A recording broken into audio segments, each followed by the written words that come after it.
Hello, my name is James. Welcome to Sleep Stories World.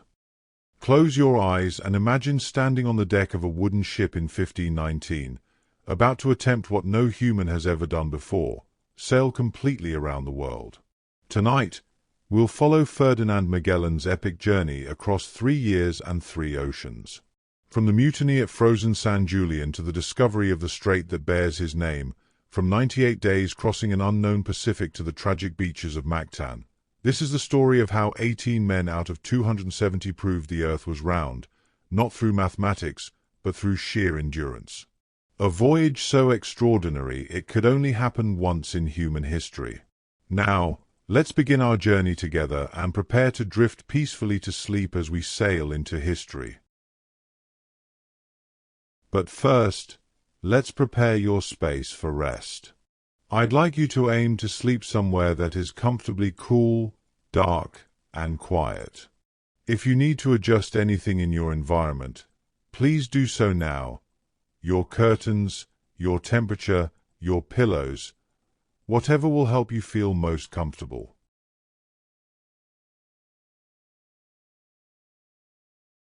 When you're ready, lie down where you will be sleeping. You may want to cover yourself with a light blanket, as your body temperature will decrease slightly as you start to relax. Let yourself settle into your bed. Feel the weight of your body being supported. Notice how your mattress rises to meet you. Now, gently close your eyes. There's nothing you need to see anymore tonight. Nothing you need to watch or observe. Your only task now is to be here, in this moment, allowing yourself to receive the gift of rest. Take a deep breath in through your nose and exhale slowly through your mouth. Take another deep breath, and this time feel your chest expand as the air fills your lungs. Notice the sensation of your rib cage opening. Breathe out and feel your chest deflate. Feel your body sinking a little deeper into your bed. In and out. In and out.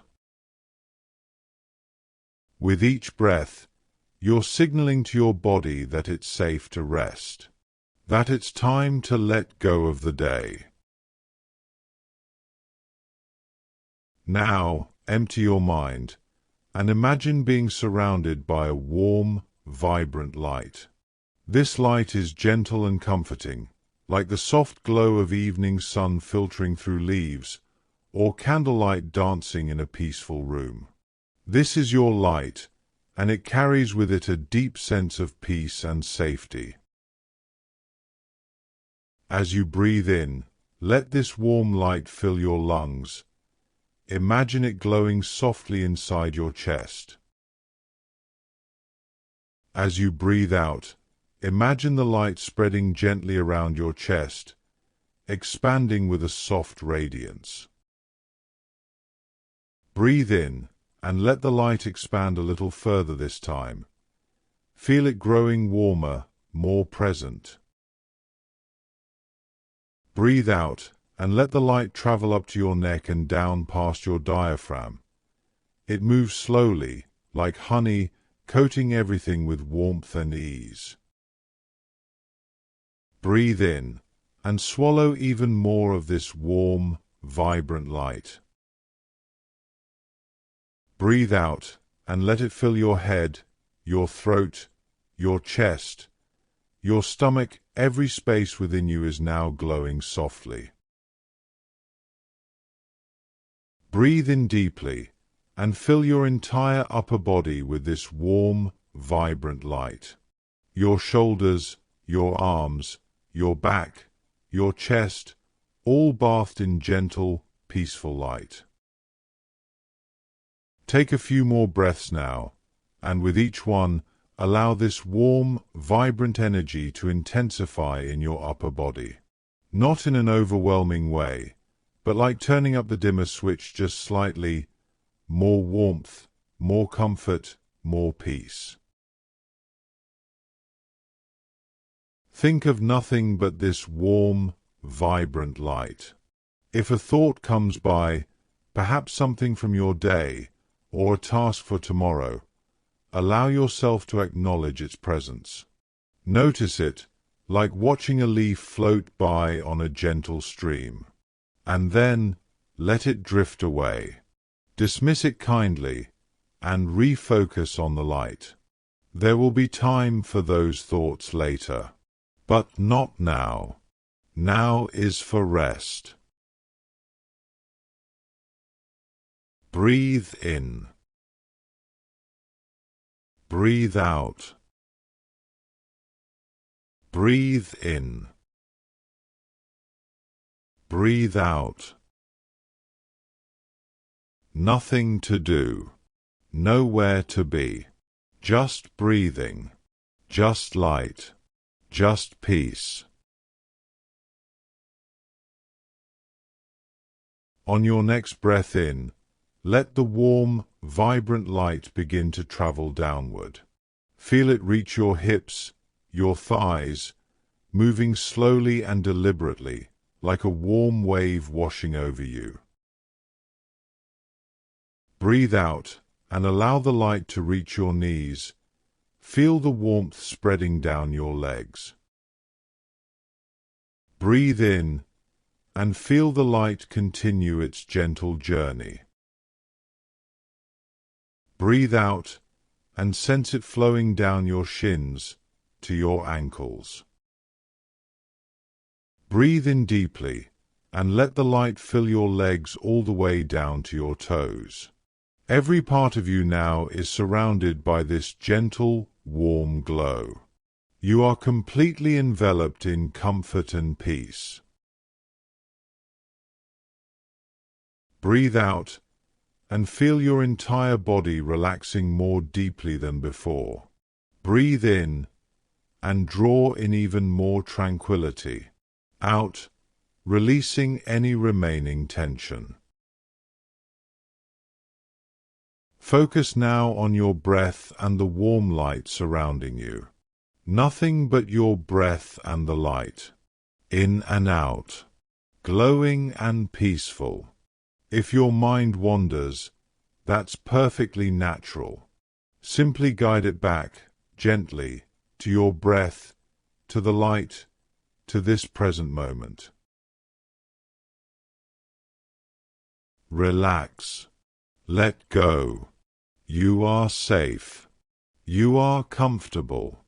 You are exactly where you need to be. Your body knows how to rest. Your mind knows how to release. And tonight, you're giving yourself permission to do both. There's nothing you need to figure out, nothing you need to solve, nothing you need to remember right now. Just breathe and listen and drift. As we move into tonight's story, allow yourself to let go even more. Let the words wash over you like a gentle tide. You don't need to follow every detail or remember every word. Simply receive the story as a gift, a soft companion as you journey towards sleep. And now, let us begin. As the 15th century drew to its close, the world as known to Europeans was about to transform forever. Picture, if you will, the bustling ports of Lisbon and Seville in those final years of the 1400s. Harbours alive with the creak of timber, the snap of canvas, and the dreams of men who gazed westward and southward, wondering what lay beyond the edge of every map. This was an age when spices were worth more than gold, when a handful of cloves or nutmeg could purchase a modest estate, and when the overland routes to the east, those ancient pathways through Constantinople and across the vast deserts and mountains of Asia, were controlled by merchants and empires who guarded their monopolies jealously. The fall of Constantinople to the Ottoman Empire in 1453 had made these traditional routes even more perilous and expensive, and so the seafaring nations of Europe turned their eyes to the great unknown waters, searching for new passages to the treasures of the Orient. Portugal led this grand endeavor. Under the patient and determined patronage of Prince Henry the Navigator earlier in the century, Portuguese mariners had ventured farther and farther down the coast of Africa, pushing past Cape Bojador, a headland so feared that sailors believed the seas beyond it boiled and turned men's skin black. But these intrepid explorers discovered instead that the ocean remained navigable, the winds were predictable, and new lands awaited their discovery. In 1488, just as young Ferdinand Magellan was entering his childhood years, a Portuguese navigator named Bartholomew Dias achieved something remarkable. After months at sea, battling fierce storms near the southern tip of Africa, Dias rounded what he called the Cape of Storms, a tempestuous promontory where the Atlantic and Indian Oceans meet in eternal embrace. King John II of Portugal, understanding the strategic importance of this discovery, renamed it the Cape of Good Hope, for it represented the hope of a sea route to India and the spice-rich lands beyond. 10 years later, in 1498, another Portuguese captain named Vasco da Gama completed what Dias had begun. Da Gama sailed around the Cape of Good Hope, crossed the Indian Ocean with the help of an Arab pilot, and reached the port of Calicut on the Malabar coast of India. When he returned to Lisbon in 1499, his ships were laden with pepper, cinnamon, and precious stones, proof that the sea route to the east was not only possible but potentially more profitable than anyone had dared to imagine. The cargo from that single voyage was reported to be worth 60 times the cost of the expedition. Yet even as Portugal celebrated these triumphs, Spain was charting its own course into history. In 1492, the Italian navigator Christopher Columbus, sailing under the Spanish flag of Queen Isabella and King Ferdinand, had ventured westward across the Atlantic and discovered islands he believed to be the outer reaches of Asia. Though Columbus died still thinking he had found a new route to the Indies, others began to suspect that these lands were part of an entirely new continent, a vast barrier standing between Europe and the riches of the East. By the early 1500s, Spanish and Portuguese explorers were probing this new world with increasing urgency. The Treaty of Tordesillas, signed in 1494, had divided the non-European world between the two great maritime powers. Portugal received exclusive rights to all discoveries east of a line drawn through the Atlantic, while Spain claimed everything to the west. It was an audacious agreement, two nations dividing an entire globe they had barely begun to explore, but it set the stage for the great rivalry and the great achievements that would follow. Into this world of expanding horizons and fierce competition, Ferdinand Magellan came of age. Born around 1480 in northern Portugal, into a family of minor nobility, young Ferdinand grew up hearing tales of the Portuguese discoveries. He would have known the stories of Dias and da Gama, would have seen the exotic goods arriving in Lisbon's harbour, would have felt the electric atmosphere of a nation at the very forefront of geographical knowledge. The world was revealing itself, slowly and tantalizingly, and for a boy with adventure in his blood, there could be no greater time to be alive. The spice trade that drove these explorations was more than mere commerce. It was the engine of empires. Nutmeg grew only on a handful of tiny islands in the Moluccas, thousands of miles from Europe. Cloves came from similarly remote sources. These spices preserved food in an age before refrigeration, masked the taste of meat that was less than fresh, and were believed to possess medicinal properties. They were luxury and necessity combined, and the nation that controlled their trade would control unimaginable wealth. As Magellan entered young manhood, Portugal's Estado da India, the state of India, was being established. Portuguese fortresses and trading posts were springing up along the coasts of Africa, India, and beyond. Ships called carracks, sturdy and capacious, made the long voyage around Africa with increasing regularity, creating a maritime empire that stretched across half the world. The Casa da India in Lisbon became the clearinghouse for Eastern treasures, and service in the Indies became the path to glory and fortune for ambitious young Portuguese noblemen. And Ferdinand Magellan was nothing if not ambitious. Though his family had connections to the court, they were not wealthy, and he would need to prove himself through deeds rather than rely on inheritance. In 1505, at approximately 25 years of age, Magellan enlisted in the fleet of Francisco de Almeida, the first Portuguese viceroy to India, and set sail for the east. The voyage around the Cape of Good Hope would take months. The conditions would be harsh, disease would claim many lives, and the destination was a world utterly foreign to anything he had known.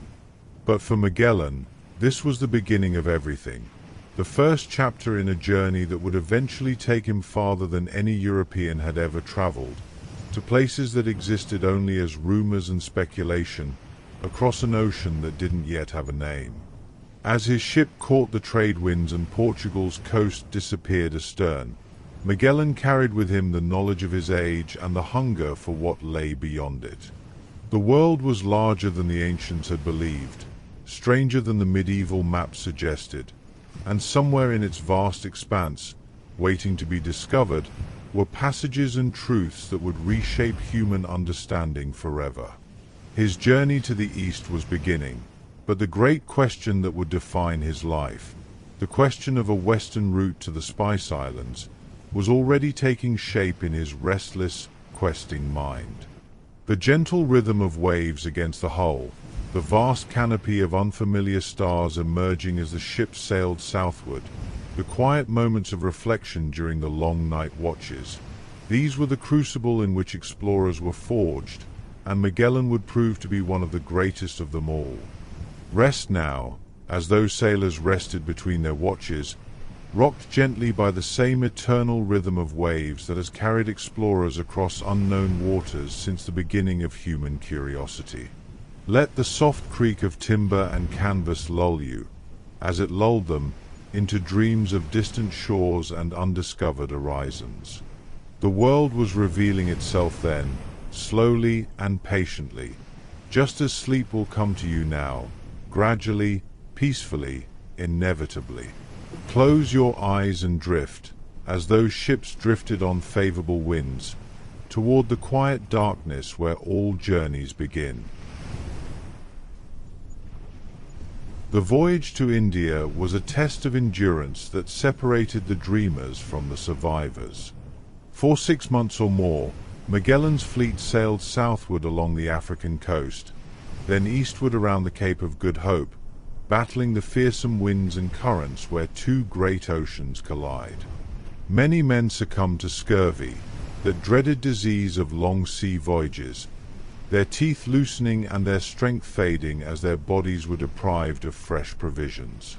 Others fell to typhus, dysentery, or simply the accumulated hardships of life at sea. But Magellan endured, and when the fleet finally reached the shores of India, he found himself in a world that would shape the rest of his life. The Portuguese presence in the Indian Ocean was still precarious in those early years.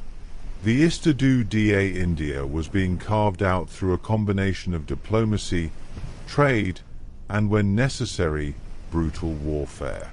In 1509, Magellan participated in the Battle of Diu, a decisive naval engagement off the coast of India where the Portuguese fleet, though vastly outnumbered, defeated a combined force of Egyptian, Gujarati, and Ottoman vessels.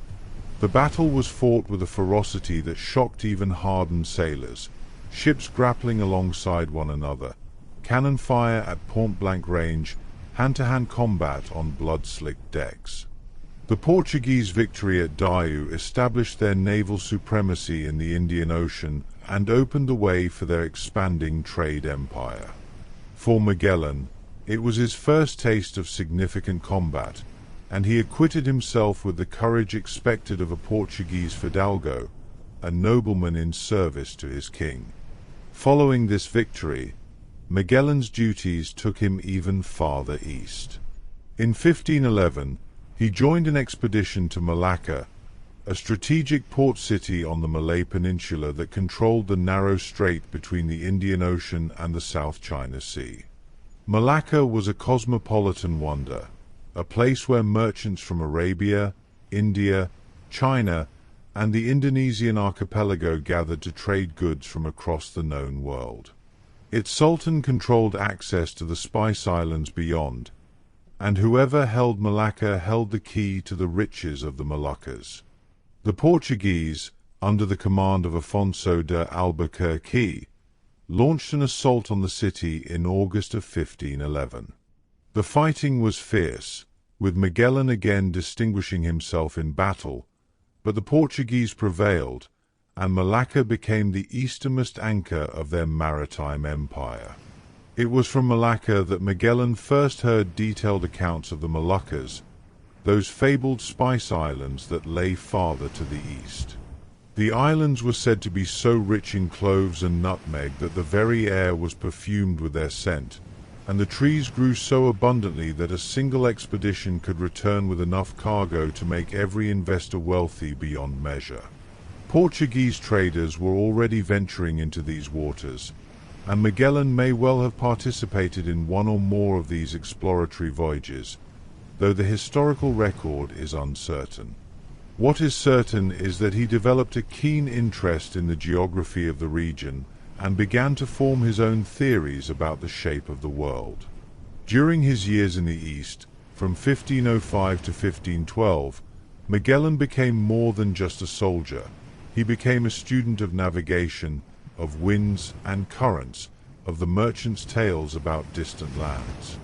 He would have learned that the earth was indeed round, as the ancient Greeks had theorized and as the voyages of Portuguese explorers were confirming through practical experience. He would have studied the way winds blew in predictable patterns across the oceans, creating highways of air that could carry ships thousands of miles. And he would have pondered a tantalizing question.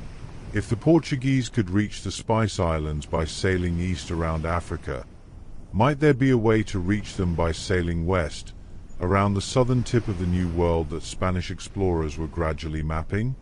By 1512, Magellan had spent 7 years in the East, earning a reputation as a competent officer and navigator, but he had not achieved the wealth or advancement he had hoped for.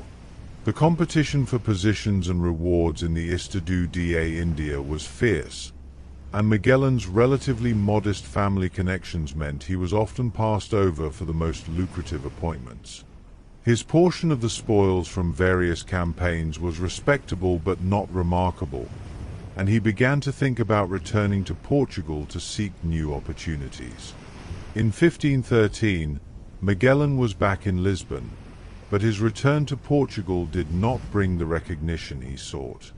Instead, he was assigned to military service in Morocco, where Portugal was engaged in ongoing campaigns to maintain its North African strongholds against the Moorish kingdoms. Morocco was considered a less prestigious posting than the Indies, a place where careers stagnated rather than flourished. Nevertheless, Magellan served with his customary diligence. During a skirmish at the fortress of Azama in 1513, he was wounded in the leg by a lance or spear thrust. The injury would leave him with a permanent limp, a reminder of his service that he would carry for the rest of his life.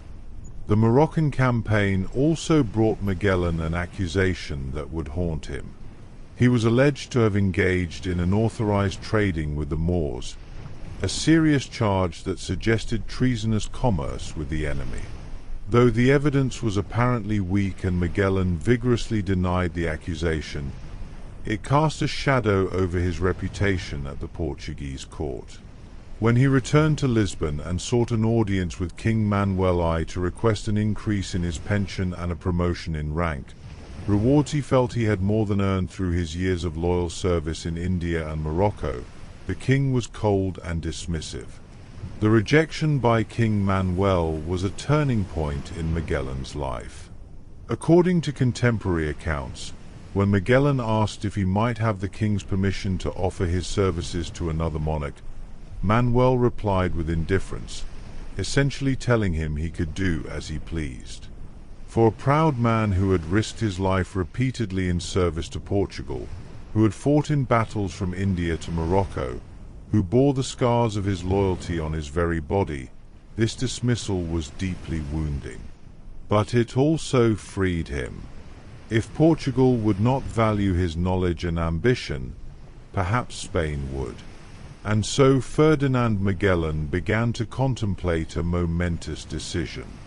He possessed knowledge that few men in Europe could claim, intimate familiarity with the Spice Islands, understanding of maritime navigation, awareness of the wealth that awaited any nation that could establish a reliable spice route. He also possessed a theory, carefully developed during his years of observation and study, that somewhere to the south of the lands Columbus had discovered, there must be a strait, a passage of water connecting the Atlantic Ocean to the Great Sea that Spanish explorer Vasco Núñez de Balboa had glimpsed from a mountain peak in Panama in 1513 and called the South Sea. If such a passage existed, and if he could find it, he could reach the Spice Islands by sailing west under the Spanish flag, without violating Portugal's eastern territories as defined by the Treaty of Tordesillas. The idea was audacious, perhaps even reckless. The distances were unknown, the existence of the passage was speculative, and the challenges of such a voyage would be immense. But Magellan was not a man to be deterred by impossibility. He had seen too much, survived too much, and been disappointed too profoundly by his homeland to turn back now.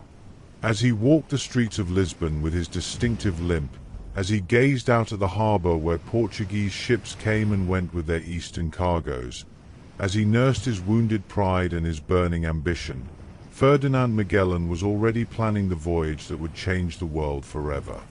He would go to Spain, to the court of young King Charles, and he would propose an expedition that would make all previous voyages seem like mere preparation for this, the circumnavigation of the entire globe, though he did not yet know that was what he was planning. He knew only that there was a passage to be found, a fortune to be made, and a place in history to be claimed. And he would let nothing stand in his way. Rest now, as Magellan rested after his long years of service, his body bearing the marks of distant battles, his mind full of maps and possibilities. Let go of the day's struggles as he let go of his disappointment, transforming rejection into resolve, obstacles into opportunities. The passage he sought existed somewhere in the darkness, waiting to be found, just as sleep waits for you now, patient, inevitable, and full of promise. Breathe deeply, slowly, and allow yourself to drift like a ship at anchor in a quiet harbor, swaying gently beneath unfamiliar stars, while the great voyage of tomorrow takes shape in the peaceful spaces of your dreams. In 1517, Ferdinand Magellan crossed the border from Portugal into Spain, leaving behind his homeland and stepping into uncertainty. He was nearly 40 years old, an age when many men had settled into established careers, but Magellan was beginning anew. He made his way to Seville, the vibrant port city on the Guadalquivir River that served as Spain's gateway to the New World. Here, among the merchants and mariners, the cosmographers and adventurers, Magellan would find the allies he needed to transform his vision into reality. Seville in the early 16th century was a city intoxicated by possibility. Since Columbus's voyages, Spanish ships had been crossing the Atlantic with increasing frequency, returning with gold, silver, exotic plants, and tales of vast new lands. The Casa de Contratación, the House of Trade, had been established in Seville in 1503 to regulate commerce with the Indies and to serve as a center for nautical science. It was here that pilots were examined, maps were kept and updated, and expeditions were planned. For someone with Magellan's experience and ambitions, Seville was exactly where he needed to be. Shortly after arriving in Spain, Magellan formed a partnership with a fellow Portuguese expatriate named Rui Falero, an astronomer and cosmographer of considerable learning but, by many accounts, unstable temperament. Falero was obsessed with the problem of determining longitude at sea, one of the great unsolved challenges of navigation. While latitude could be measured relatively easily by observing the sun or stars, longitude required accurate timekeeping or complex astronomical calculations that were beyond the practical capabilities of most navigators. Falero believed he had developed methods to solve this problem, and he brought to the partnership not only his theoretical knowledge but also charts and calculations that would prove valuable in planning the expedition. Together, Magellan and Falero began to develop their proposal. They would offer King Charles I of Spain, a young monarch who had only recently inherited his throne, the chance to reach the Spice Islands by sailing westward. The Treaty of Tordesillas had divided the world along a north-south line through the Atlantic, but no one had yet determined where the corresponding line on the opposite side of the globe should fall. Magellan argued that the Moluccas, the source of the world's cloves, might actually fall within Spain's hemisphere. If Spain could reach these islands by sailing west, and if they truly belonged to Spain according to the treaty, then Spain could break Portugal's monopoly on the spice trade without violating any international agreements. To support their case, Magellan and Falero needed influential backers. They found a crucial ally in Juan de Aranda, an official of the Casa de Contratación who recognized the potential value of their scheme. De Aranda helped them navigate the complex bureaucracy of the Spanish court and introduced them to powerful merchants who might finance the expedition. More importantly, he arranged for them to present their proposal to the young king himself. King Charles I of Spain was just 17 years old when Magellan first approached him in 1518, but he was already one of the most powerful rulers in Europe. Through inheritance, he controlled Spain, the Netherlands, parts of Italy, and extensive lands in the New World. In 1519, he would be elected Holy Roman Emperor, becoming Charles V and adding the German territories to his domains. The young king was ambitious, eager to prove himself, and keenly interested in expanding Spanish influence. The prospect of reaching the Spice Islands, and potentially claiming them for Spain, appealed to both his practical interests and his sense of imperial destiny. The meeting between Magellan and King Charles was held in Valladolid in the spring of 1518. Magellan, with his distinctive limp and his quiet intensity, presented his case with the confidence of a man who had seen what he was describing. He spoke of the Spice Islands he had visited during his years with the Portuguese, of their incredible wealth, of the strait he believed existed somewhere near the southern tip of South America. He showed the king maps and a globe, possibly one he had brought from Portugal or had constructed with Falero, pointing out the theoretical route westward. He explained that such a voyage would not violate Portugal's rights under the Treaty of Tordesillas, but would instead establish Spain's own direct access to the most valuable commodities in the world. King Charles was persuaded. On March 22, 1518, he signed the capitulation de Valladolid, the contract that would authorize Magellan's expedition. The terms were generous, reflecting the high stakes and high risks involved. Magellan and Falero would be appointed captains general of the fleet and governors of any lands they discovered.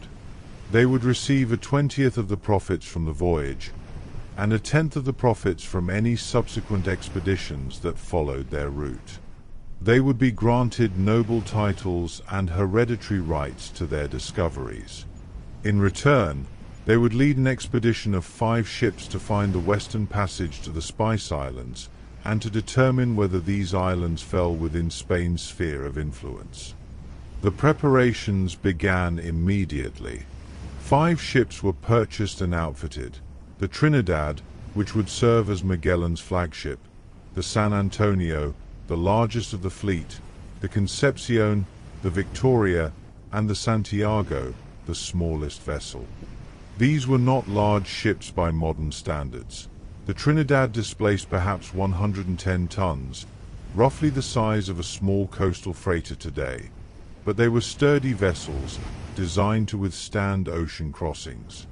Each ship was equipped with multiple masts, square-rigged sails for running before the wind, and triangular lateen sails for maneuvering in contrary conditions. They carried cannon for defense, navigational instruments including compasses, astrolabes, and hourglasses for measuring time, and extensive provisions for a voyage that might last years. Provisioning the fleet was an enormous undertaking. The ships needed to carry not only food but also water, wine, spare sails and rigging, timber for repairs, weapons, trade goods for bargaining with any peoples they might encounter, and equipment for navigation and astronomy. The manifests that survived from the expedition list an astonishing array of supplies: thousands of pounds of ship's biscuit, salt pork, dried fish, rice, beans, cheese, and flour, barrels of wine and fresh water, live animals including pigs and chickens to provide fresh meat during the voyage, dried fruits, honey, and almonds, medicines and surgical instruments, fishing equipment, tools for carpentry and metalwork, and bales of cloth, mirrors, bells, and knives to use as gifts or trade items. With indigenous peoples, recruiting the crew proved more challenging than expected. Magellan's reputation in Spain was not yet established, and he was, after all, a Portuguese leading a Spanish expedition during a time of intense rivalry between the two nations. Many Spanish sailors were reluctant to serve under a foreign captain, and rumors circulated that Magellan was secretly working for Portugal, that he planned to lead the fleet into a trap or to desert to his former homeland. Nevertheless, through a combination of attractive wages, royal endorsement, and the sheer allure of discovery and potential riches, Magellan assembled a crew of approximately 270 men. They came from many nations, Spain and Portugal, certainly, but also Italy, France, England, Germany, Greece, and various other corners of Europe. It was, in its way, an international expedition, united not by nationality but by the promise of adventure and fortune. Among the officers appointed to serve under Magellan was a young Spanish gentleman named Juan Sebastian Elcano, who signed on as master of the Concepcion. Elcano was an experienced sailor from the Basque country, capable and ambitious. Neither he nor anyone else could have imagined the role he would eventually play in completing the voyage that Magellan was planning. Also joining the expedition was Antonio Pigafetta, a young Italian scholar from Vicenza who had no official role but managed to attach himself to the fleet as a supernumerary, a gentleman volunteer interested in observing and recording the voyage. It was Pigafetta's detailed journal, written day by day throughout the expedition, that would provide the most complete account of everything that was to come: the discoveries, the hardships, the mutinies, the wonders, and the tragedies. As the summer of 1519 progressed, the 5 ships gradually took shape in the harbor of Seville. Carpenters worked on the hulls, sailmakers stitched canvas, provisioners loaded casks and barrels into the holds. Magellan oversaw every detail with meticulous care, knowing that once the ships left port, there would be no opportunity to return for forgotten supplies. Rui Falero, meanwhile, was showing increasing signs of mental instability, plagued by paranoia and erratic behavior. Eventually, it was decided that Falero would not accompany the expedition, officially because someone needed to remain in Spain to protect their interests, but more likely because Magellan and the Spanish authorities recognized that Falero was unfit for the rigors of the voyage. The astronomer would remain behind, his dreams of solving the longitude problem unfulfilled, while Magellan would go on alone to face whatever awaited beyond the horizon. By August 1519, everything was ready. The ships dropped down the Guadalquivir River to the port of Sanlúcar de Barrameda, where the river meets the Atlantic Ocean. Here, final preparations were made, last letters were written, final prayers were said. Magellan knew the magnitude of what he was attempting. He was proposing to sail farther than any European had sailed, to find a passage that existed only in his calculations and intuitions, to cross an ocean of completely unknown size, and to reach islands on the far side of the world. The odds of failure were enormous. The odds of death were high, but the potential rewards, in wealth, in knowledge, in glory, were beyond measure. And so, on September 20th, 1519, the 5 ships weighed anchor and set sail from Sanlúcar de Barrameda, turning their bows toward the open Atlantic and the unknown. Ferdinand Magellan stood on the deck of the Trinidad, 40 years old, limping from his Moroccan wound, carrying the weight of his disappointments and his dreams, leading nearly 300 men into the greatest voyage of exploration the world had ever seen. The coast of Spain faded behind them, the familiar landmarks disappeared, and ahead lay only the vast expanse of water, the mysteries of the southern continent, and a destiny that none of them could possibly have imagined. Rest now, as those sailors rested on that first night at sea, leaving behind everything familiar, sailing toward everything unknown.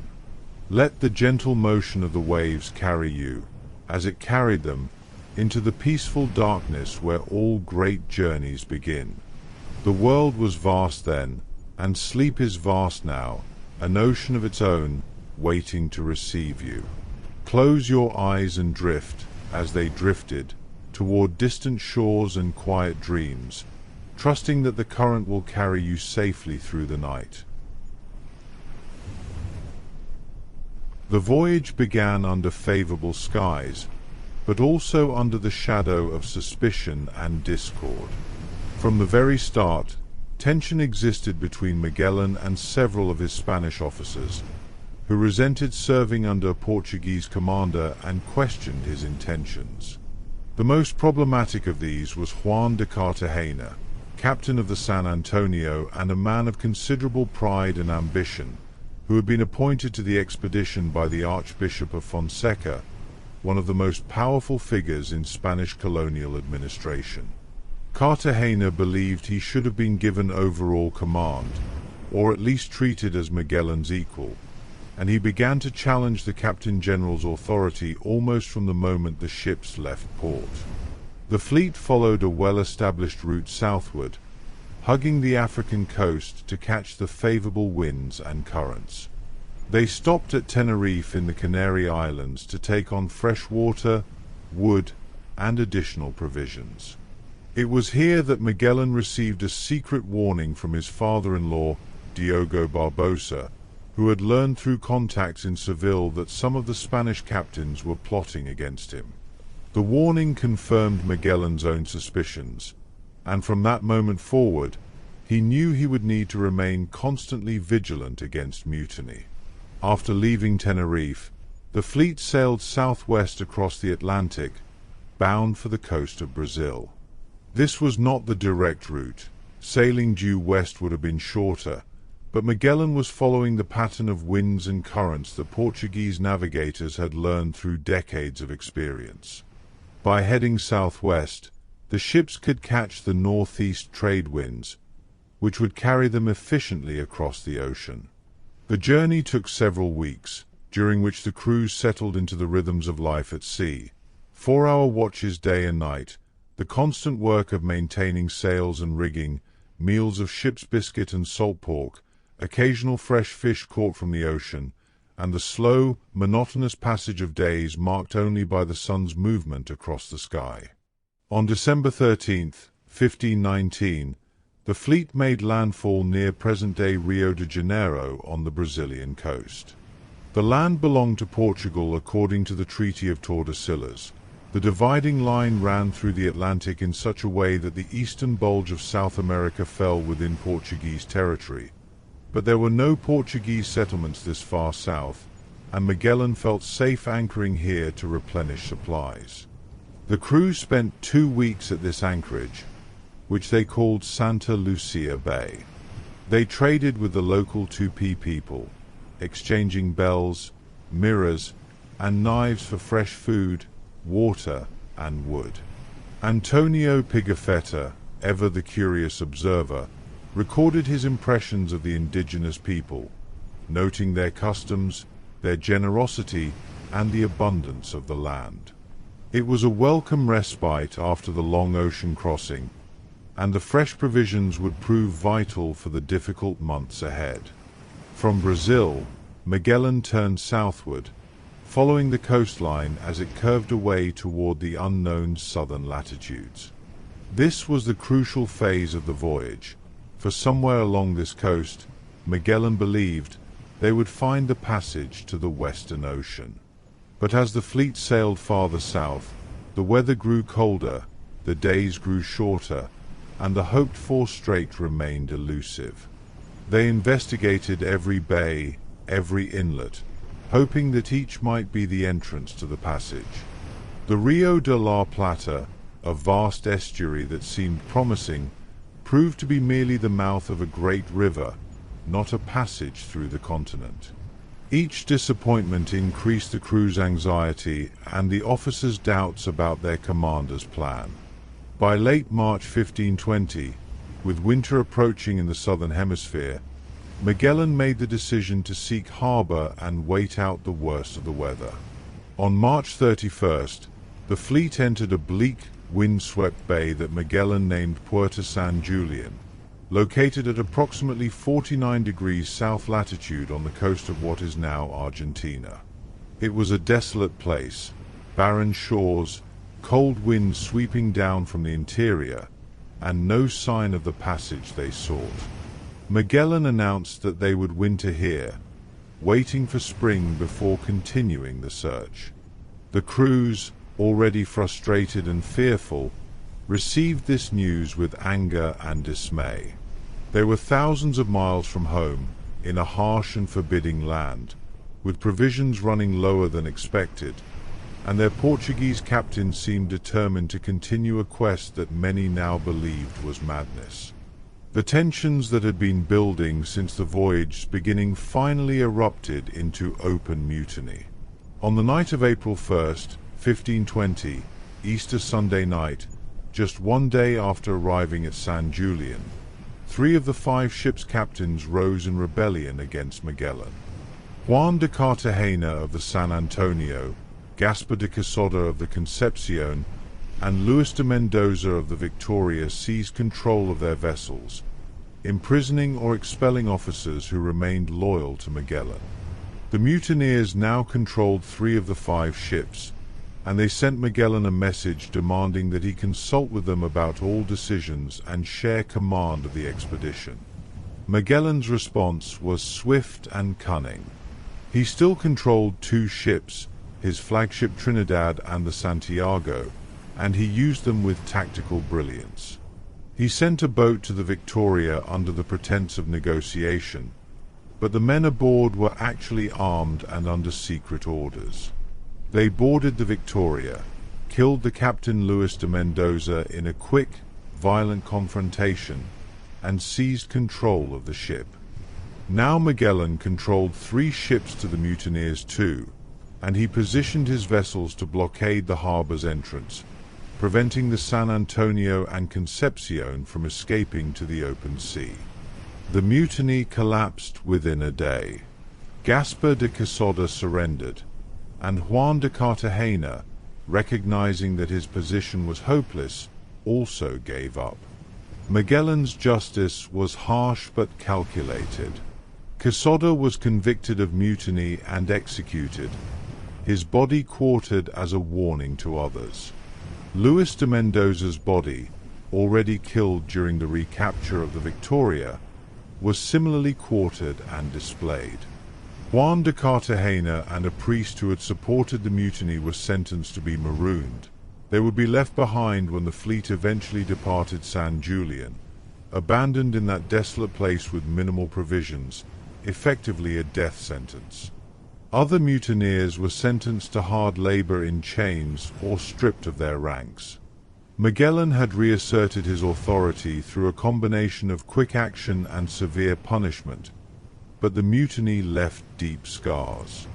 Trust among the officers was broken, and the crew lived in fear of both their commander's iron discipline and the unknown dangers that still lay ahead. While the fleet waited out the winter at San Julian, the men encountered the indigenous people of the region. Pigafetta's journal describes these encounters with a mixture of wonder and exaggeration. He wrote of people of extraordinary height, giants, he called them, who stood head and shoulders above the Europeans. Magellan named them Patagones, from the Spanish word for big feet, either because of their height or because they wore large fur boots that left impressive footprints. The name Patagonia would stick, becoming the designation for this entire southern region of South America. Modern scholars believe the indigenous people were likely the Tehuelche, who were indeed tall by European standards, perhaps averaging around 6 feet or more, but Pigafetta's accounts, which claimed they were 9 or 10 feet tall, were clearly embellished. Nevertheless, the image of Patagonian giants captured European imagination and became one of the enduring legends of Magellan's voyage. During the months at San Julian, Magellan sent the Santiago south along the coast to continue searching for the passage. The Santiago was the smallest ship in the fleet, and therefore the most expendable for such a dangerous mission. Under the command of João Serrao, one of Magellan's most trusted captains, the Santiago sailed southward, investigating the coastline. But the mission ended in disaster when the ship was caught in a storm and wrecked on a desolate beach. The crew survived, and after an arduous journey on foot, they made their way back to San Julian, bringing the news that the passage had not been found and that the fleet was now reduced to 4 ships. It was another setback in a voyage that seemed cursed with misfortune. Finally, on August 24, 1520, as the southern winter began to release its grip and the first signs of spring appeared, Magellan gave the order to depart San Julian. Behind them, on that barren shore, they left the marooned mutineers, Cartagena and the priest, along with the graves of men who had died during the winter months. The fleet was smaller now, the crew more subdued, but Magellan remained convinced that the passage existed and that they would find it. They sailed south once more, into seas that grew rougher and colder with each passing day, past headlands and bays, searching, always searching, for the opening that would lead them through the continent and into the Western Ocean that lay somewhere beyond. Rest now, as those weary sailors rested after their winter of discontent and danger, their bodies exhausted by labor and fear, their minds haunted by doubts yet still pulled forward by stubborn hope. Let go of the day's mutinies and struggles, as they let go when each watch ended and sleep claimed them despite the cold and uncertainty. The passage they sought was waiting somewhere in the darkness, just as sleep waits for you now, patient, inevitable, and closer than you think. Breathe slowly, deeply, and allow yourself to drift southward into dreams, where all the difficult miles become easy, and every dawn brings you nearer to the discovery that awaits. For 2 more months, the diminished fleet sailed southward along the coast, investigating every promising opening, enduring storms and cold that tested both ships and men. The coastline seemed endless, stretching away toward the bottom of the world, and with each passing day, the doubts grew stronger. Perhaps there was no passage. Perhaps the land continued all the way to the South Pole, an unbroken barrier between the oceans. But Magellan pressed on with the single-minded determination that had brought him this far, refusing to turn back, refusing to accept defeat.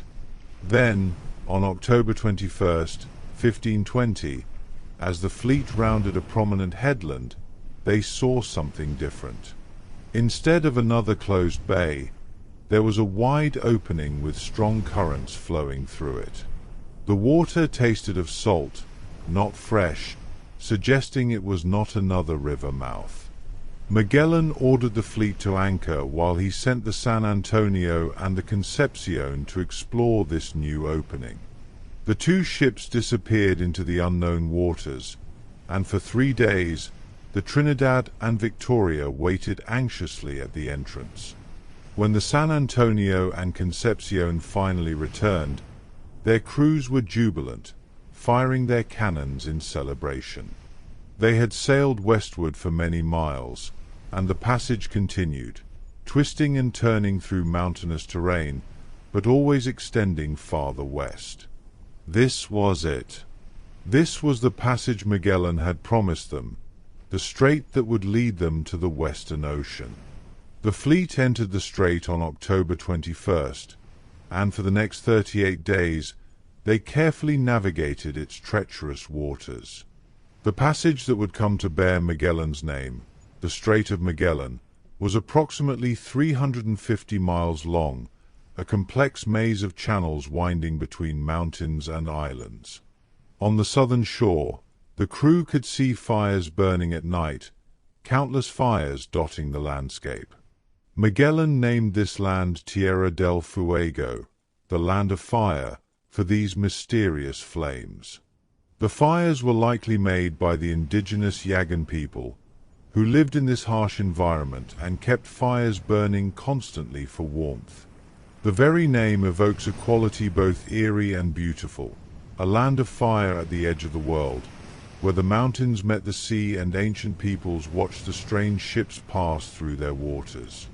The passage through the strait was slow and nerve-wracking. Strong tidal currents rushed through the narrow channels, sometimes helping the ships forward, sometimes threatening to dash them against the rocky shores. The winds were unpredictable, swirling among the mountains, forcing the crews to constantly adjust their sails. Snow-capped peaks loomed on either side, and the waters were deep and dark. There were moments of breathtaking beauty, seabirds wheeling overhead, seals basking on rocky islets, the play of light on the water as clouds parted to reveal glimpses of sun.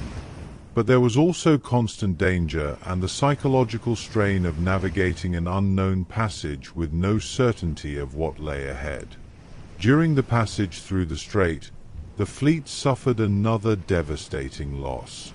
The San Antonio, the largest ship in the fleet and the one carrying the greatest portion of their remaining provisions, deserted. Its pilot, Estevio Gomez, had long opposed the expedition and had been one of those implicated in the earlier mutiny. Taking advantage of the confusion and separation that naturally occurred as ships navigated different channels of the strait, Gomez led a mutiny aboard the San Antonio, imprisoned the captain Alvaro de Mesquita, who was Magellan's cousin and loyal to him, and turned the ship back toward the Atlantic. The San Antonio sailed back through the strait, around the coast of South America, and eventually returned to Spain in May 1521, arriving with tales of Magellan's tyranny and the expedition's doom. The loss was catastrophic. Not only had the fleet lost its largest vessel and nearly a quarter of its men, but it had also lost a huge portion of its food supplies. The remaining 3 ships would have to complete the voyage with far less than Magellan had planned. Despite this setback, the remaining ships pressed on. As they sailed deeper into the strait, it began to curve westward and then northwestward, and the men began to feel the profound significance of what they were accomplishing. They were passing through the continent, from one ocean to another, proving that the world could be circumnavigated by sea. On November 28, 1520, after 38 days in the strait, the three ships, Trinidad, Concepcion, and Victoria, emerged into open water on the western side. Before them stretched an ocean of such vastness that it defied comprehension, its waters calm and peaceful under a clear sky. Magellan, according to Pigafetta, wept with joy and relief. He named this great ocean the Pacific, the peaceful sea, for the gentle conditions that greeted them that day, though they would later discover that this ocean could be as violent and dangerous as any other. The fleet turned northward, following the coast of Chile, searching for more hospitable latitudes before striking out across the Pacific. Magellan believed that the Spice Islands lay only a short distance to the west, perhaps a few weeks' sailing. He based this belief on the maps and globes available to him, which vastly underestimated the size of the Pacific Ocean. The true distance from the South American coast to the Moluccas was nearly halfway around the world, some 12,000 miles across open water, but no European yet understood the true scale of Earth's largest ocean. It was a miscalculation that would nearly destroy the expedition. The crossing of the Pacific became a nightmare of deprivation and suffering. Week followed week, and no land appeared. The provisions, already depleted by the loss of the San Antonio, began to run dangerously low. The ships sailed northwestward, catching the trade winds that carried them steadily across the empty ocean. But there was nothing to see except water and sky, day after endless day. The crew was reduced to eating ship's biscuit that was no longer biscuit but powder filled with worms.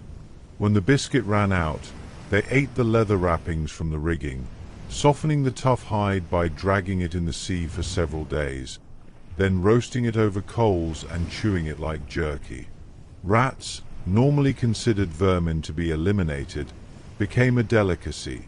Those who could catch them sold them for premium prices.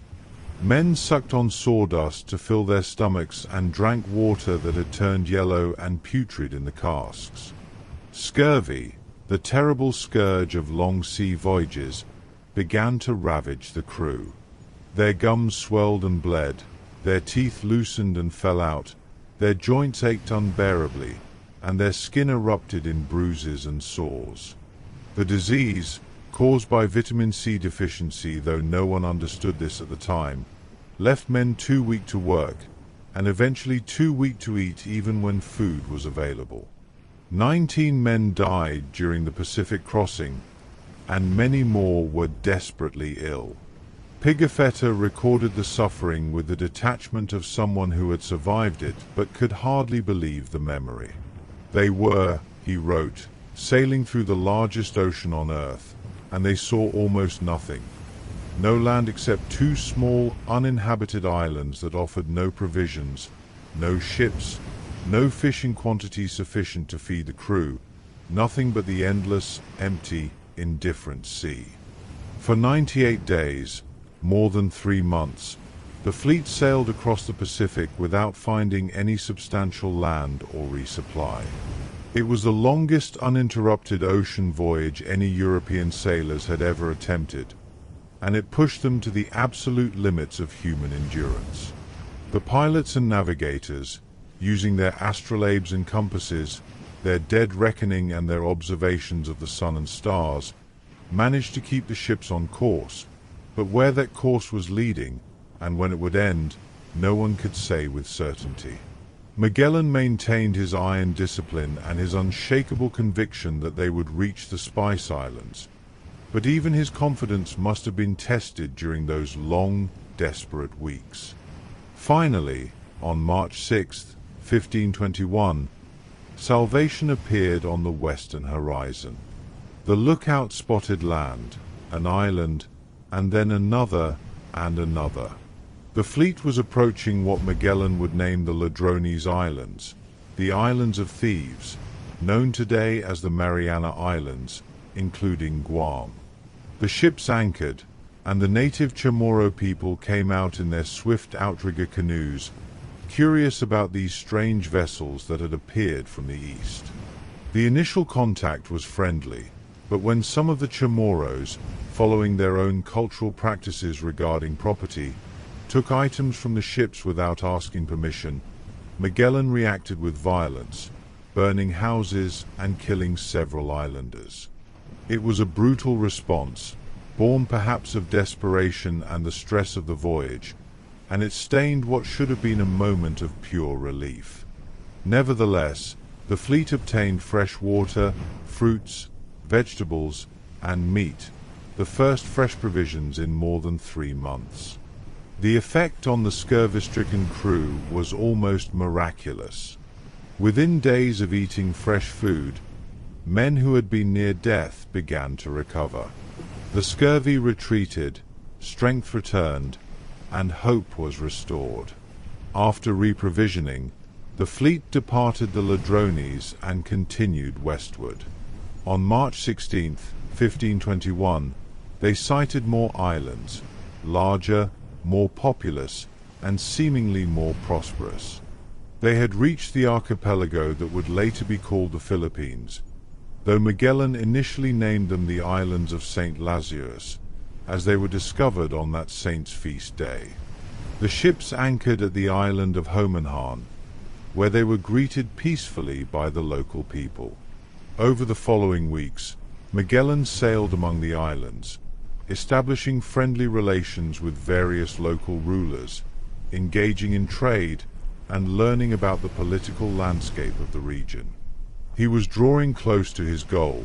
The Spice Islands lay not far to the south, but he was also entering a complex world of rival kingdoms, competing alliances, and cultural misunderstandings that would ultimately prove fatal. Rest now, as those sailors rested when they finally reached land after their endless ocean crossing, their bodies broken by scurvy and starvation, their spirits sustained by nothing more than the hope of another sunrise. Let the vast emptiness of the Pacific dissolve into the vast emptiness of sleep, where time and distance mean nothing, where suffering gives way to peace, and where the journey continues in dreams lighter than sails and softer than the trade winds. Close your eyes and drift westward, ever westward, toward islands you cannot yet see, toward rest you have more than earned, toward the gentle darkness where all voyages pause before continuing. The Philippines that Magellan encountered in the spring of 1521 were a world of extraordinary complexity. Hundreds of islands scattered across the western Pacific, each with its own communities, its own rulers, and its own place in an intricate web of trade, alliance, and rivalry that had existed for centuries before any European arrived. The people who inhabited these islands were skilled navigators themselves, trading across vast distances in their elegant outrigger vessels, connected to the broader maritime world of Southeast Asia. They had contact with Chinese merchants, Arab traders, and the sultanates of the Indonesian archipelago. They were not isolated or primitive, but participants in a sophisticated network of commerce and culture that Europeans were only beginning to discover. Magellan's first significant encounter came with Raja Kalambu, the ruler of the island of Limasawa. The meeting was facilitated by Enrique, Magellan's Malay slave who had been with him since his years in the East Indies. Enrique spoke a language the islanders could understand, the first time during the entire voyage that anyone in the expedition could communicate directly with the people they encountered. This was a profound moment, though its full significance was perhaps not immediately apparent. Enrique had been captured or purchased somewhere in Southeast Asia years earlier, had sailed with Magellan to Portugal, then to Spain, then across the Atlantic, through the Strait of Magellan, across the Pacific, and now found himself in a land where his native language was spoken. He had, in effect, completed a circumnavigation of the globe even before the expedition officially did so, though as a slave rather than an explorer, his achievement would go largely unrecognized by history. Through Enrique's translation, Magellan and Raja Colombo established friendly relations. They exchanged gifts. Magellan offered the Raja European goods including cloth, knives, and mirrors, while Colombo provided fresh food, including rice, fish, pigs, and tropical fruits that must have seemed like treasures from paradise to men who had survived the Pacific crossing. The two leaders performed a ceremony of blood brotherhood, each drinking wine mixed with a drop of the other's blood, sealing a bond of friendship according to local custom.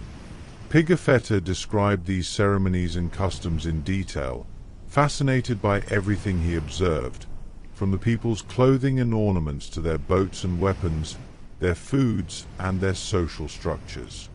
Raja Colombo guided Magellan to the larger and more important island of Cebu, where a powerful ruler named Raja Humabon held sway over a thriving port city. Cebu was a major center of trade, visited regularly by merchants from throughout the region, and Humabon was a shrewd political operator who understood the potential advantages and dangers of these newcomers with their powerful ships and strange weapons. The initial meeting was formal and cautious, with elaborate exchanges of gifts and courtesies. Magellan presented Humabon with fine European garments and other treasures, while the Raja reciprocated with gold ornaments and provisions. Gradually, a relationship developed, and on April 14, 1521, something extraordinary occurred. Raja Humabon, his wife, and many of his subjects agreed to be baptized as Christians. The mass baptism in Cebu was, for Magellan, perhaps the greatest triumph of the voyage. He had not only found a route to the east and navigated waters no European had crossed before, but he had also, in his mind and in the religious understanding of his age, brought the light of Christianity to people who had never heard the gospel. More than 800 people were baptized that day, including Raja Humabon, who took the Christian name Carlos in honor of King Charles of Spain, and his wife, who became Juana after the Spanish Queen. A large wooden cross was erected on a hill overlooking the harbor, a symbol of the new faith and the new order that Magellan believed he was establishing. But Magellan's religious zeal began to override his judgment. He became increasingly involved in local political and religious affairs, pressuring other nearby chiefs to accept baptism and acknowledge Humabon's, and by extension Spain's, authority. Most complied, either from genuine interest, political calculation, or simple intimidation by the Europeans' superior weapons. But one chief refused. Lapu-Lapu, the ruler of Mactan, a small island visible from Cebu across a narrow channel, rejected both Christianity and Humabon's overlordship. Magellan, perhaps swept up in his vision of himself as a crusader bringing faith and civilization to the archipelago, perhaps underestimating the fighting capabilities of indigenous warriors, perhaps simply frustrated by defiance after so many months of hardship, made a fatal decision. He would lead a punitive expedition to Mactan to force Lapu-Lapu's submission. Raja Humabon and other local allies advised against the attack, or at least offered to send large numbers of their own warriors to support the Europeans. But Magellan refused the offer of massive reinforcements, apparently wanting to demonstrate European military superiority with a relatively small force. In the early hours of April 27, 1521, Magellan led approximately 60 of his men in a raid on Mactan. They waded ashore in shallow water before dawn, expecting to easily overpower the defenders. Instead, They found themselves facing more than 1,000 warriors who had prepared for their arrival. The Battle of Mactan was a disaster for the Europeans. The indigenous warriors, fighting on their own ground and using tactics they had perfected over generations of inter-island warfare, overwhelmed the invaders. They targeted Magellan specifically, recognizing him as the leader, concentrating their attacks on him. According to Pigafetta, who was present and wounded in the battle, Magellan fought bravely but was struck by a poisoned arrow in the leg, then swarmed by enemies as he tried to organize a retreat. He was cut down in the surf, dying in the shallow waters off Mactan's shore, far from home, far from the Spice Islands he had sought to reach, and just weeks away from what might have been the triumphant conclusion of his great voyage. The death of Ferdinand Magellan on April 27, 1521, marked the end of one chapter of the expedition and the beginning of another far more uncertain one. The man who had conceived the voyage, who had navigated the Atlantic, who had quelled mutinies, who had found and traversed the strait, who had led his men across the endless Pacific, that man was gone, killed not by storm or disease or starvation, but in a small, unnecessary skirmish that he should never have fought. The expedition had lost its leader, its navigator, its driving force. The remaining officers and crew, shocked and demoralized, had to decide what to do next. The situation deteriorated rapidly. Raja Humabon, who had seemed so friendly, apparently decided that the Europeans were now vulnerable and perhaps no longer useful allies. On May 1st, 1521, just 4 days after Magellan's death, Humabon invited the expedition's remaining leaders to a feast. 29 men went ashore, including the newly appointed commanders and several officers. It was a trap. During the feast, Humabon's warriors attacked, killing nearly all the Europeans in attendance. Only a handful of men escaped back to the ships, carrying news of the massacre. Among those killed was Enrique's master, and with Magellan dead, Enrique's fate became uncertain. Some accounts suggest he may have helped arrange the massacre, taking revenge for years of enslavement, though the evidence is unclear. The expedition was in crisis. Of the nearly 270 men who had left Spain, fewer than 115 remained alive. They had only 3 ships, and they no longer had enough crew to sail all 3 effectively. The men decided to abandon the Concepcion, transferring her crew and whatever supplies and equipment they could salvage to the Trinidad and Victoria. They burned the Concepcion to prevent her from falling into local hands, watching as the ship that had crossed the Atlantic and navigated the strait disappeared in flames and smoke, another casualty of the voyage. The 2 remaining ships, now under the command of João Carvalho and then later Juan Sebastián Elcano, fled Cebu and spent the next several months wandering among the Philippine Islands, trading where they could, raiding when they were desperate, trying to gather information about the location of the Spice Islands and the best route to reach them.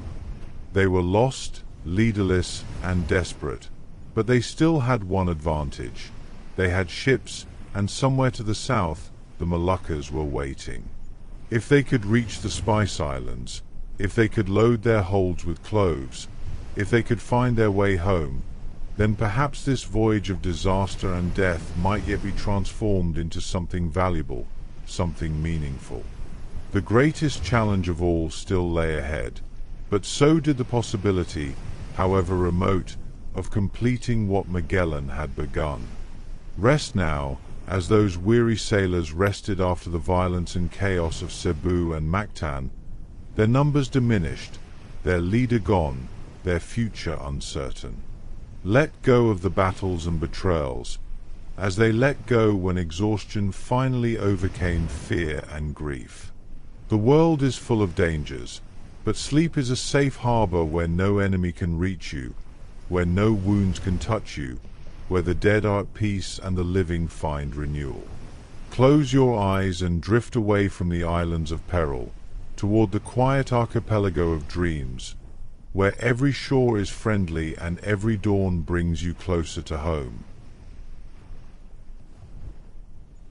4 months, the 2 surviving ships wandered through the Philippine archipelago and the surrounding waters, their crews reduced, their morale shattered, but their determination somehow still intact. They traded for food where they could, took what they needed when trade was impossible, and slowly, painstakingly, gathered information from local pilots and merchants about the route to the Moluccas. Finally, in November 1521, 7 months after Magellan's death, the Trinidad and Victoria reached their original destination, the Spice Islands themselves, specifically Tidor, one of the tiny islands where cloves grew in such abundance that the very air was fragrant with their scent. The Sultan of Tidor welcomed the Europeans warmly, seeing in them potential allies against his rivals, particularly the nearby island of Ternate, which had aligned itself with the Portuguese. The political landscape of the Moluccas was complex, with local rulers playing European powers against each other even as the Europeans sought to exploit local rivalries for their own benefit. But for the moment, the arrangement suited everyone. The Sultan provided the Europeans with guides, provisions, and most importantly, permission to trade for cloves. For 6 weeks, the crews worked to repair their ships and to fill their holds with the precious spices that had been the goal of the voyage from the very beginning. The weight of cloves loaded aboard the 2 ships represented a fortune, if they could get it back to Spain. By December 1521, both ships were loaded and ready to depart, but the Trinidad had developed serious leaks. Her hull, after 2 years of sailing through every imaginable condition, was taking on water faster than the pumps could handle. The crews worked frantically to repair her, but it became clear that the Trinidad would need extensive work before she could attempt the long voyage home.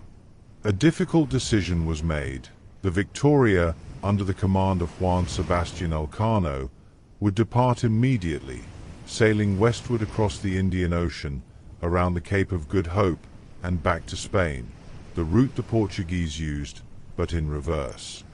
The Trinidad would remain behind for repairs, and when she was seaworthy, she would attempt the eastern route back across the Pacific, hoping to catch favorable winds that would carry her to the coast of New Spain, as Mexico was then called, from where her crew could eventually make their way back to Spain. On December 21st, 1521, the Victoria set sail from Tidor with a crew of 60 men, 47 Europeans and 13 natives of the East Indies who had joined the expedition. Juan Sebastian Elcano, the Basque mariner who had participated in the Easter Mutiny at San Julian but had been pardoned and had since proven himself a capable officer, was now the commander of the only ship attempting the most dangerous part of the voyage, sailing through Portuguese-controlled waters around Africa and home. If they were intercepted by Portuguese vessels, they would almost certainly be captured, their cargo seized, and the men imprisoned or worse. The Portuguese considered the Moluccas to be within their sphere of influence according to the Treaty of Tordesillas, and they would not look kindly on Spanish interlopers. The Victoria's voyage across the Indian Ocean was a masterpiece of navigation and desperate determination. Elcano deliberately avoided the usual ports and sailing routes, staying well south of the normal shipping lanes to minimize the chance of encountering Portuguese vessels. This meant sailing through less-known waters, with less reliable information about winds and currents, and with fewer opportunities to resupply. The ship sailed for months without seeing land, stretching provisions to the absolute limit, rationing water and food with grim discipline. Scurvy returned, claiming men one by one. The crew was exhausted, malnourished, and desperately ill, but they kept the Victoria moving westward, day after day, week after week. In May 1522, the Victoria finally approached the Cape of Good Hope, that stormy promontory where the Atlantic and Indian Oceans meet. The passage around the Cape was brutal. Fierce winds, towering waves, and freezing rain tested the ship and her weakened crew to their limits. But they endured, and when they finally rounded the Cape and turned northward into the Atlantic, they knew they were on the final leg of their journey. They were sailing up the coast of Africa, heading for home, carrying proof of what they had accomplished in cargo that would justify, at least in commercial terms, the terrible cost of the voyage. By July 1522, the Victoria was limping northward along the African coast, her crew down to barely enough men to sail the ship. They desperately needed food and water, but they were still in dangerous waters. The Cape Verde Islands, which they approached in early July, were Portuguese territory. Elcano made the risky decision to send a boat ashore at the island of Santiago to trade for provisions, instructing the men to claim they were returning from the Americas to avoid revealing their true origin. The ruse almost worked, but the Portuguese authorities became suspicious, and when the boat returned to shore for a second load of supplies, the Portuguese seized it along with 13 of the Victoria's crew. Elcano had no choice but to flee with the remaining men, abandoning his captured comrades to Portuguese custody, cutting the anchor cable, and sailing away as quickly as the weak and depleted crew could manage. The final stretch of the voyage was a race against complete physical collapse. The Victoria had perhaps 18 men still capable of working, and many of these were barely able to stand.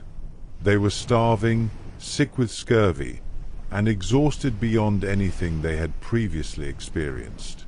But Spain was close now, just days away, and the thought of home gave them strength they didn't know they still possessed.